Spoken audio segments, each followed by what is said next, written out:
The Scarlet Letter by Nathaniel Hawthorne. Chapter 4. The Interview. After her return to the prison, Hester Prynne was found to be in a state of nervous excitement that demanded constant watchfulness, lest she should perpetrate violence on herself, or do some half-frenzied mischief to the poor babe. As night approached, it proving impossible to quell her insubordination by rebuke or threats of punishment, Master Brackett, the gaoler, thought fit to introduce a physician. He described him as a man of skill in all Christian modes of physical science, and likewise familiar with whatever the savage people could teach in respect to medicinal herbs and roots that grew in the forest. To say the truth, there was much need of professional assistance, not merely for Hester herself, but still more urgently for the child, who, drawing its sustenance from the maternal bosom, seemed to have drank in with it all the turmoil, the anguish and despair which pervaded the mother's system. It now writhed in convulsions of pain, and was a forcible type, in its little frame, of the moral agony which Hester Prynne had borne throughout the day. Closely following the gaoler into the dismal apartment appeared that individual, of singular aspect, whose presence in the crowd had been of such deep interest to the wearer of the Scarlet Letter. He was lodged in the prison, not as suspected of any offence, but as the most convenient and suitable mode of disposing of him, until the magistrates should have conferred with the Indian Sagamores respecting his ransom. His name was announced as Roger Chillingworth. The gaoler, after ushering him into the room, remained a moment, marvelling at the comparative quiet that followed his entrance, for Hester Prynne had immediately become as still as death, although the child continued to moan. "Prithee, friend, leave me alone with my patient," said the practitioner. "Trust me, good gaoler, you shall briefly have peace in your house, and I promise you Mistress Prynne shall hereafter be more amenable to just authority than you may have found her heretofore." "Nay, if your worship can accomplish that," answered Master Brackett, "I shall own you for a man of skill indeed. Verily the woman hath been like a possessed one, and there lacks little that I should take in hand to drive Satan out of her with stripes." The stranger had entered the room with the characteristic quietude of the profession to which he announced himself as belonging. Nor did his demeanour change when the withdrawal of the prison-keeper left him face to face with the woman, whose absorbed notice of him, in the crowd, had intimated so close a relation between himself and her. His first care was given to the child, whose cries indeed, as she lay writhing on the trundle-bed, made it of peremptory necessity to postpone all other business to the task of soothing her. He examined the infant carefully, and then proceeded to unclasp a leathern case, which he took from beneath his dress. It appeared to contain medical preparations, one of which he mingled with a cup of water. "My old studies in alchemy," observed he, "and my sojourn, for above a year past, among a people well versed in the kindly properties of simples, have made a better physician of me than many that claim the medical degree. Here, woman, the child is yours, she is none of mine, neither will she recognise my voice or aspect as a father's. Administer this draught, therefore, with thine own hand." Hester repelled the offered medicine, at the same time gazing with strongly marked apprehension into his face. "Wouldst thou avenge thyself on the innocent babe?" whispered she. "Foolish woman," responded the physician, half coldly, half soothingly. "What should ail me to harm this misbegotten and miserable babe? The medicine is potent for good, and were it my child, yea, mine own as well as thine, I could do no better for it." As she still hesitated, being, in fact, in no reasonable state of mind, he took the infant in his arms and himself administered the draught. It soon proved its efficacy, and redeemed the leech's pledge. The moans of the little patient subsided, its convulsive tossings gradually ceased, and in a few moments, as is the custom of young children after relief from pain, it sank into a profound and dewy slumber. The physician, as he had a fair right to be termed, next bestowed his attention on the mother. With calm and intent scrutiny he felt her pulse, looked into her eyes, a gaze that made her heart shrink and shudder, because so familiar, and yet so strange and cold, and, finally, satisfied with his investigation, proceeded to mingle another draught. "I know not Leith nor Nepenthe," remarked he, "but I have learned many new secrets in the wilderness, and here is one of them, a recipe that an Indian taught me, in requital of some lessons of my own, that were as old as Paracelsus. Drink it. It may be less soothing than a sinless conscience, that I cannot give thee, but it will calm the swell and heaving of thy passion, like oil thrown on the waves of a tempestuous sea." He presented the cup to Hester, who received it with a slow, earnest look into his face, not precisely a look of fear, yet full of doubt and questioning as to what his purposes might be. She looked also at her slumbering child. "I have thought of death," said she, "have wished for it, would even have prayed for it, were it fit that such as I should pray for anything. Yet if death be in this cup, I bid thee think again, ere thou beholdest me quaff it. See, it is even now at my lips." "Drink, then," replied he, still with the same cold composure. "Dost thou know me so little, Hester Prynne? Are my purposes wont to be so shallow? Even if I imagine a scheme of vengeance, what could I do better for my object than to let thee live, than to give thee medicines against all harm and peril of life, so that this burning shame may still blaze upon thy bosom?" As he spoke, he laid his long forefinger on the scarlet letter, which forthwith seemed to scorch into Hester's breast as if it had been red hot. He noticed her involuntary gesture, and smiled. "Live, therefore, and bear about thy doom with thee, in the eyes of men and women, in the eyes of him whom thou didst call thy husband, in the eyes of yonder child, and, that thou mayest live, take off this draught." Without further expostulation or delay, Hester Prynne drained the cup, and, at the motion of the man of skill, seated herself on the bed where the child was sleeping, while he drew the only chair which the room afforded, and took his own seat beside her.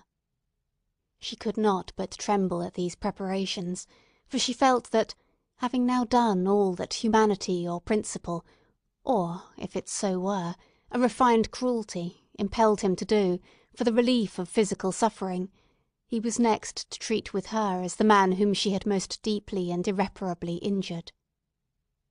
"Hester," said he, "I ask not wherefore, nor how, thou hast fallen into the pit, or say rather thou hast ascended to the pedestal of infamy on which I found thee. The reason is not far to seek. It was my folly, and thy weakness. I, a man of thought, the bookworm of great libraries, a man already in decay, having given my best years to feed the hungry dream of knowledge, what had I to do with youth and beauty like thine own?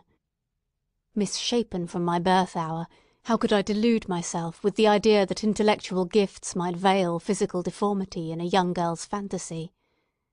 Men call me wise. If sages were ever wise in their own behoof, I might have foreseen all this. I might have known that, as I came out of the vast and dismal forest, and entered this settlement of Christian men, the very first object to meet my eyes would be thyself, Hester Prynne, standing up, a statue of ignominy, before the people. Nay, from the moment when we came down the old church steps together, a married pair, I might have beheld the bale fire of that scarlet letter blazing at the end of our path. "Thou knowest," said Hester, for, depressed as she was, she could not endure this last quiet stab at the token of her shame. "Thou knowest that I was frank with thee. I felt no love, nor feigned any." "True," replied he. "It was my folly. I have said it. But, up to that epoch of my life, I had lived in vain. The world had been so cheerless. My heart was a habitation large enough for many guests, but lonely and chill, and without a household fire. I longed to kindle one. It seemed not so wild a dream, old as I was, and sombre as I was, and misshapen as I was, that the simple bliss which is scattered far and wide for all mankind to gather up might yet be mine. And so, Hester, I drew thee into my heart, into its innermost chamber, and sought to warm thee by the warmth which thy presence made there." "I have greatly wronged thee," murmured Hester. "We have wronged each other," answered he. "Mine was the first wrong, when I betrayed thy budding youth into a false and unnatural relation with my decay.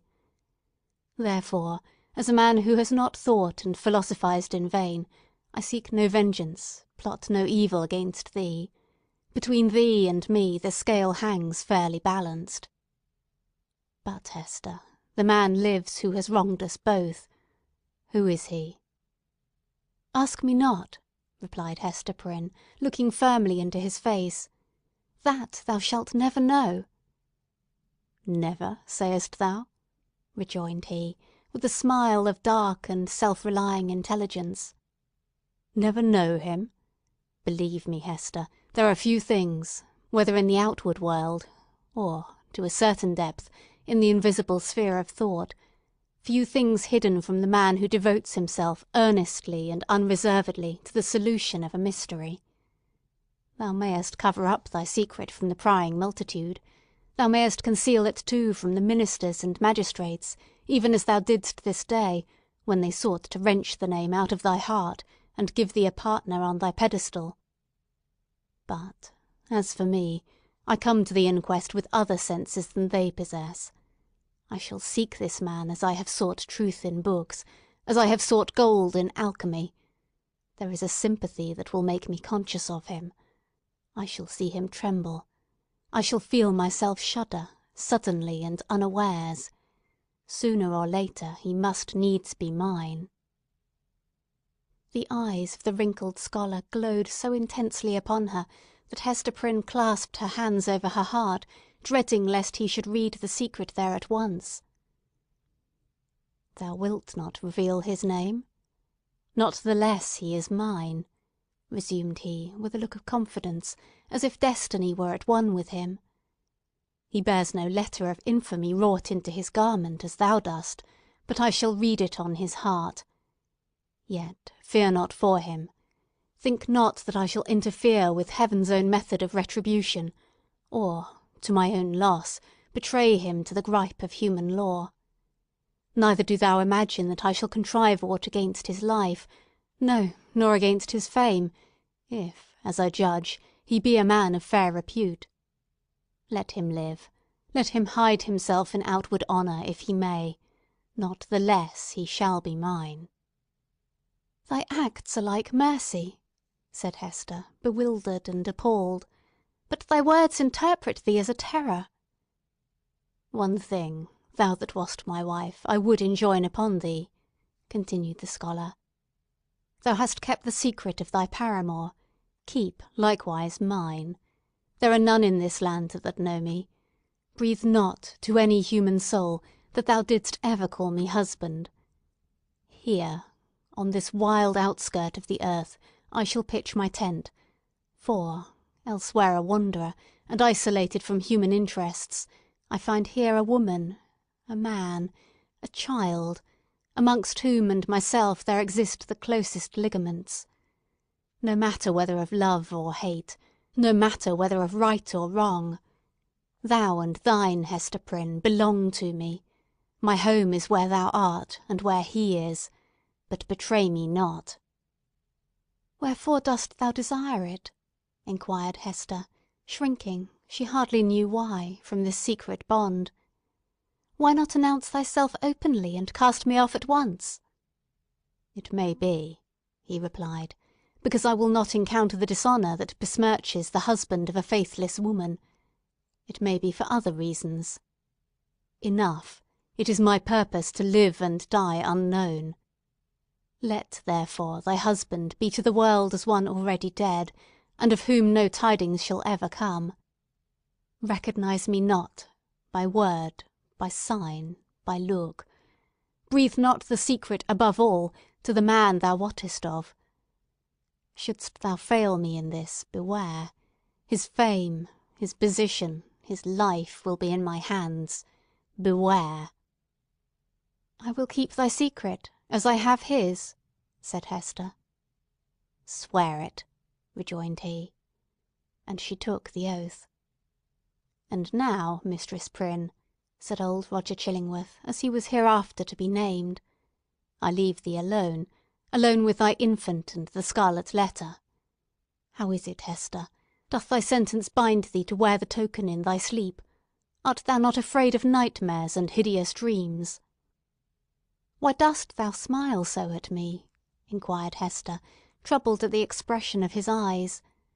"Art thou like the black man that haunts the forest round us? Hast thou enticed me into a bond that will prove the ruin of my soul?" "Not thy soul," he answered, with another smile. "No, not thine." Chapter V. Hester at her Needle. Hester Prynne's term of confinement was now at an end. Her prison door was thrown open, and she came forth into the sunshine, which, falling on all alike, seemed to her sick and morbid heart as if meant for no other purpose than to reveal the scarlet letter on her breast. Perhaps there was a more real torture in her first unattended footsteps from the threshold of the prison than even in the procession and spectacle that have been described, where she was made the common infamy, at which all mankind was summoned to point its finger. Then she was supported by an unnatural tension of the nerves, and by all the combative energy of her character, which enabled her to convert the scene into a kind of lurid triumph. It was, moreover, a separate and insulated event, to occur but once in her lifetime, and to meet which, therefore, reckless of economy, she might call up the vital strength that would have sufficed for many quiet years. The very law that condemned her, a giant of stern features, but with vigour to support as well as annihilate in his iron arm, had held her up through the terrible ordeal of her ignominy. But now, with this unattended walk from her prison door, began the daily custom, and she must either sustain and carry it forward by the ordinary resources of her nature, or sink beneath it. She could no longer borrow from the future to help her through the present grief. Tomorrow would bring its own trial with it, so would the next day, and so would the next, each its own trial, and yet the very same that was now so unutterably grievous to be borne. The days of the far-off future would toil onward, still with the same burden for her to take up and bear along with her, but never to fling down. For the accumulating days and added years would pile up their misery upon the heap of shame. Throughout them all, giving up her individuality, she would become the general symbol at which the preacher and moralist might point, and in which they might vivify and embody their images of woman's frailty and sinful passion. Thus the young and pure would be taught to look at her, with the scarlet letter flaming on her breast, at her, the child of honourable parents, at her, the mother of a babe that would hereafter be a woman, at her, who had once been innocent, as the figure, the body, the reality of sin. And over her grave, the infamy that she must carry thither would be her only monument. It may seem marvellous that, with the world before her, kept by no restrictive clause of her condemnation within the limits of the Puritan settlement, so remote and so obscure, free to return to her birthplace, or to any other European land, and there hide her character and identity under a new exterior, as completely as if emerging into another state of being, and having also the passes of the dark, inscrutable forest open to her, where the wildness of her nature might assimilate itself with a people whose customs and life were alien from the law that had condemned her. It may seem marvellous that this woman should still call that place her home, where, and where only, she must needs be the type of shame. But there is a fatality, a feeling so irresistible and inevitable that it has the force of doom, which almost invariably compels human beings to linger around and haunt, ghost-like, the spot where some great and marked event has given the colour to their lifetime, and still the more irresistibly, the darker the tinge that saddens it. Her sin, her ignominy, were the roots which she had struck into the soil. It was as if a new birth, with stronger assimilations than the first, had converted the forest land, still so uncongenial to every other pilgrim and wanderer, into Hester Prynne's wild and dreary but lifelong home.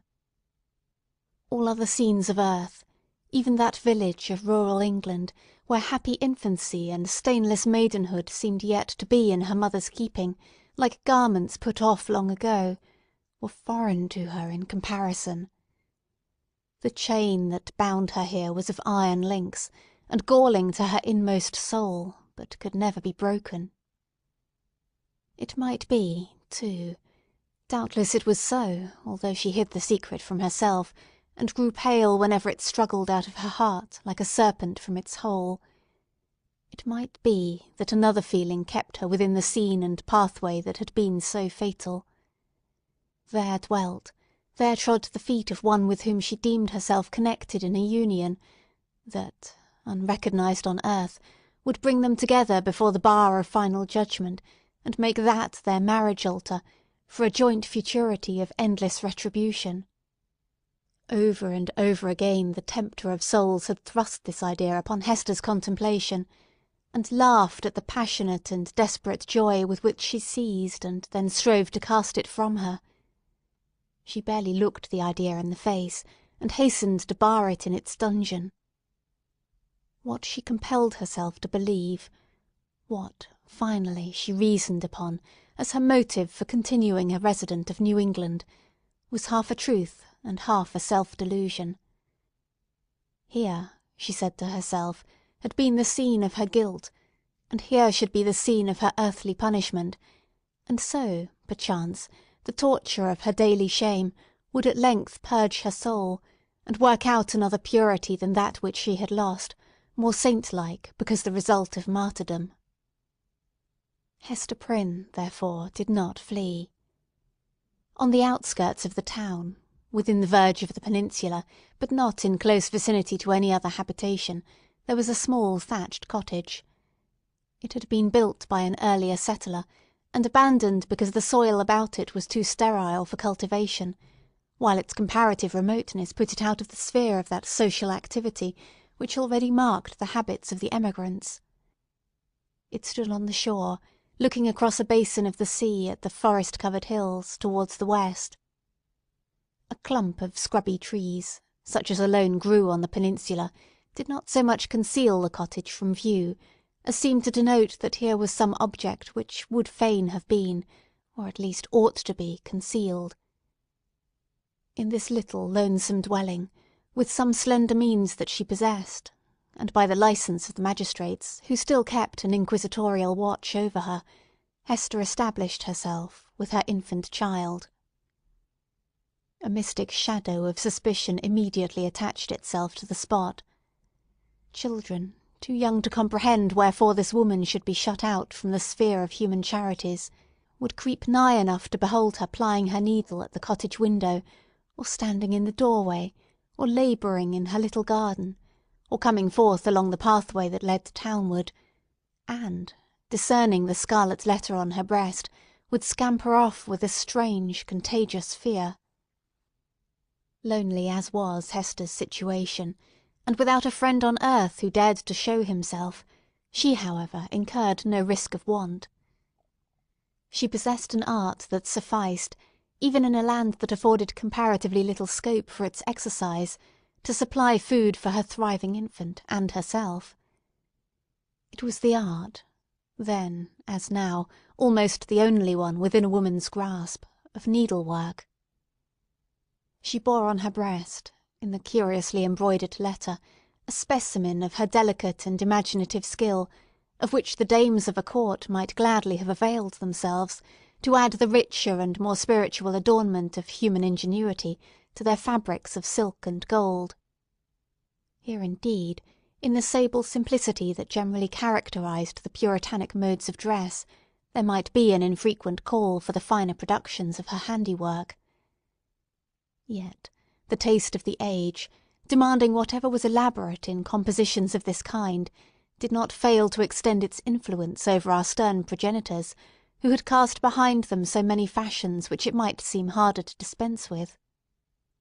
Public ceremonies, such as ordinations, the installation of magistrates, and all that could give majesty to the forms in which a new government manifested itself to the people, were, as a matter of policy, marked by a stately and well-conducted ceremonial, and a sombre but yet a studied magnificence. Deep ruffs, painfully wrought bands, and gorgeously embroidered gloves were all deemed necessary to the official state of men assuming the reins of power, and were readily allowed to individuals dignified by rank or wealth, even while sumptuary laws forbade these and similar extravagances to the plebeian order.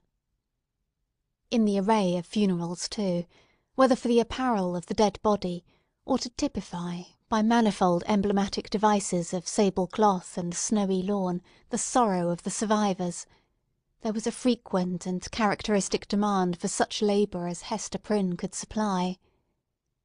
Baby linen, for babies then wore robes of state, afforded still another possibility of toil and emolument. By degrees, nor very slowly, her handiwork became what would now be termed the fashion. Whether from commiseration for a woman of so miserable a destiny, or from the morbid curiosity that gives a fictitious value even to common or worthless things, or by whatever other intangible circumstance was then, as now, sufficient to bestow, on some persons, what others might seek in vain, or because Hester really filled a gap which must otherwise have remained vacant, it is certain that she had ready and fairly requited employment for as many hours as she saw fit to occupy with her needle. Vanity, it may be, chose to mortify itself by putting on, for ceremonials of pomp and state, the garments that had been wrought by her sinful hands. Her needlework was seen on the ruff of the governor, military men wore it on their scarves, and the minister on his band, it decked the baby's little cap, it was shut up, to be mildewed and moulder away, in the coffins of the dead. But it is not recorded that, in a single instance, her skill was called in to embroider the white veil which was to cover the pure blushes of a bride. The exception indicated the ever relentless rigour with which society frowned upon her sin. Hester sought not to acquire anything beyond a subsistence, of the plainest and most ascetic description, for herself, and a simple abundance for her child. Her own dress was of the coarsest materials and the most sombre hue, with only that one ornament, the scarlet letter, which it was her doom to wear. The child's attire, on the other hand, was distinguished by a fanciful, or, we might rather say, a fantastic ingenuity, which served indeed to heighten the airy charm that early began to develop itself in the little girl, but which appeared to have also a deeper meaning. We may speak further of it hereafter. Except for that small expenditure in the decoration of her infant, Hester bestowed all her superfluous means in charity on wretches less miserable than herself, and who not unfrequently insulted the hand that fed them. Much of the time, which she might readily have applied to the better efforts of her art, she employed in making coarse garments for the poor.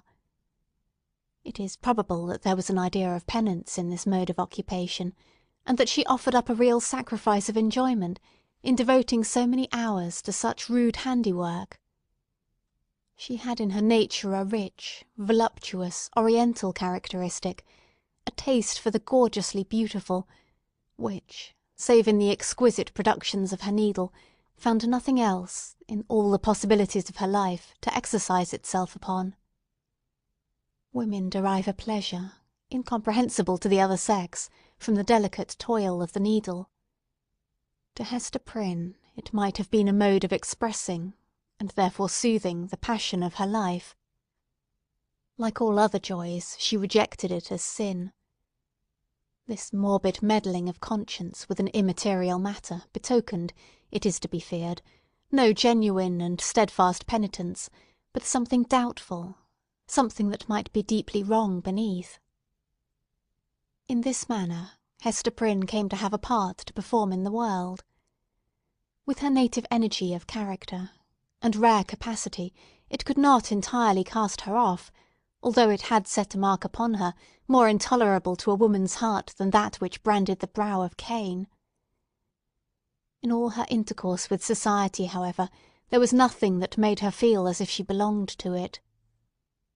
Every gesture, every word, and even the silence of those with whom she came in contact, implied, and often expressed, that she was banished, and as much alone as if she inhabited another sphere, or communicated with the common nature by other organs and senses than the rest of humankind.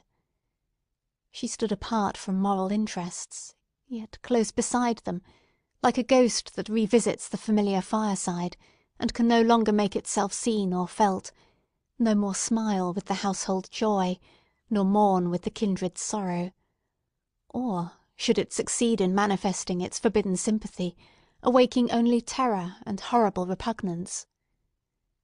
These emotions, in fact, and its bitterest scorn besides, seemed to be the sole portion that she retained in the universal heart.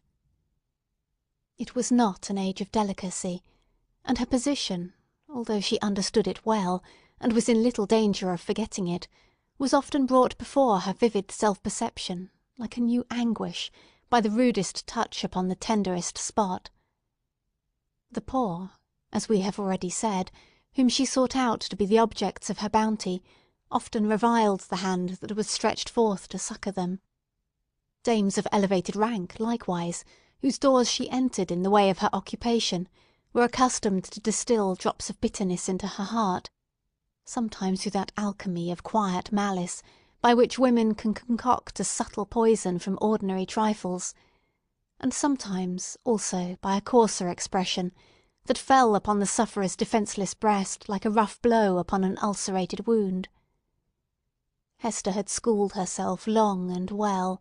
She never responded to these attacks, save by a flush of crimson that rose irrepressibly over her pale cheek, and again subsided into the depths of her bosom. She was patient, a martyr indeed, but she forbore to pray for enemies, lest, in spite of her forgiving aspirations, the words of the blessing should stubbornly twist themselves into a curse. Continually, and in 1,000 other ways, did she feel the innumerable throbs of anguish that had been so cunningly contrived for her by the undying, the ever-active sentence of the Puritan tribunal. Clergymen paused in the street to address words of exhortation that brought a crowd, with its mingled grin and frown, round the poor sinful woman. If she entered a church, trusting to share the Sabbath smile of the universal Father, it was often her mishap to find herself the text of the discourse. She grew to have a dread of children, for they had imbibed from their parents a vague idea of something horrible in this dreary woman, gliding silently through the town, with never any companion but one only child. Therefore, first allowing her to pass, they pursued her at a distance with shrill cries, and the utterance of a word that had no distinct purport to their own mind, but was none the less terrible to her, as proceeding from lips that babbled it unconsciously. It seemed to argue so wide a diffusion of her shame that all nature knew of it. It could have caused her no deeper pang had the leaves of the trees whispered the dark story among themselves, had the summer breeze murmured about it, had the wintry blast shrieked it aloud. Another peculiar torture was felt in the gaze of a new eye. When strangers looked curiously at the scarlet letter, and none ever failed to do so, they branded it afresh into Hester's soul, so that, oftentimes, she could scarcely refrain, yet always did refrain, from covering the symbol with her hand. But then again, an accustomed eye had likewise its own anguish to inflict.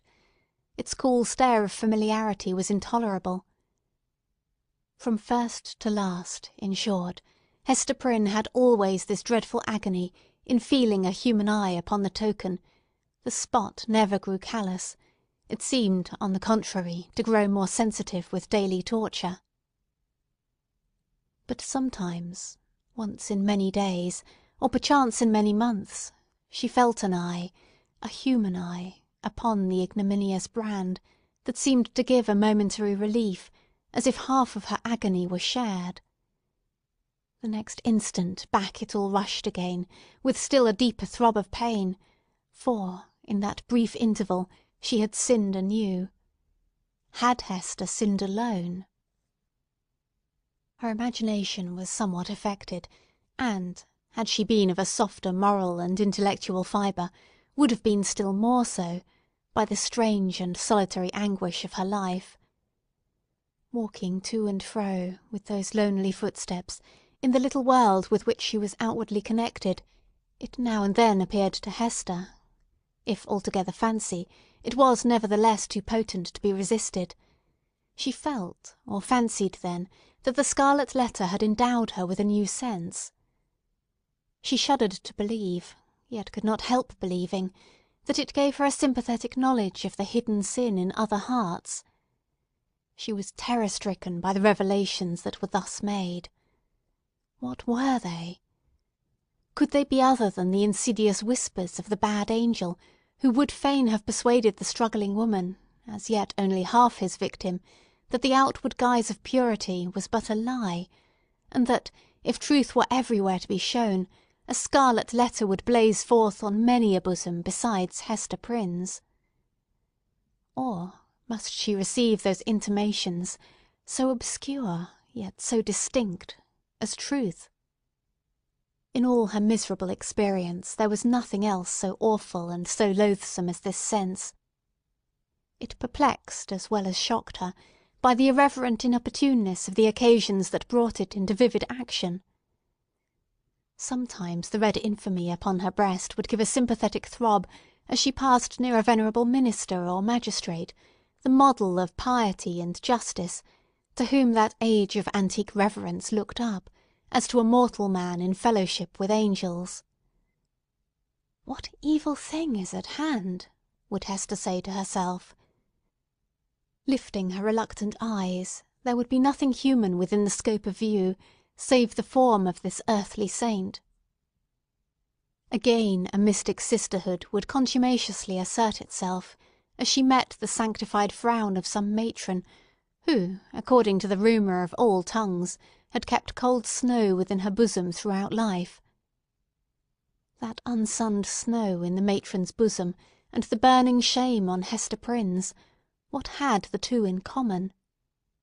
Or, once more, the electric thrill would give her warning, "Behold, Hester, here is a companion," and looking up, she would detect the eyes of a young maiden glancing at the Scarlet Letter, shyly and aside, and quickly averted with a faint, chill crimson in her cheeks, as if her purity were somewhat sullied by that momentary glance. O fiend, whose talisman was that fatal symbol, wouldst thou leave nothing, whether in youth or age, for this poor sinner to revere?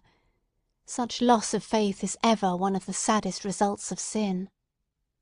Be it accepted as a proof that all was not corrupt in this poor victim of her own frailty, and man's hard law, that Hester Prynne yet struggled to believe that no fellow mortal was guilty like herself. The vulgar, who in those dreary old times were always contributing a grotesque horror to what interested their imaginations, had a story about the Scarlet Letter which we might readily work up into a terrific legend. They averred that the symbol was not mere scarlet cloth, tinged in an earthly dye-pot, but was red-hot with infernal fire, and could be seen glowing all alight whenever Hester Prynne walked abroad in the night-time.